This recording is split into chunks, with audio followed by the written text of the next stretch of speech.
আর মাত্র 7 বছর পরেই অমর হতে চলেছেন পৃথিবীর সমস্ত মানুষ। এমনই এক অদ্ভুত দাবি করেছেন গুগলের একজন বিজ্ঞানী।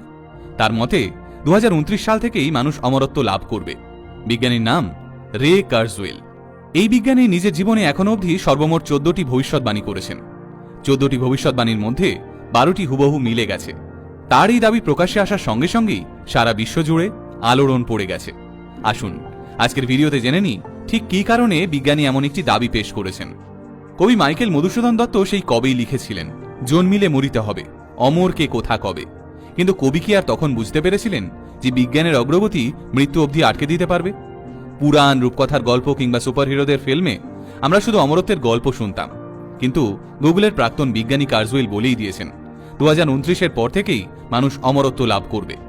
এই বিজ্ঞানীর বেশিরভাগ ভবিষ্যৎবাণী মিলে যাওয়ার ফলে তার এই অদ্ভুত দাবিকে কিছুতেই হেসে উড়িয়ে দেওয়া যাচ্ছে না। 1990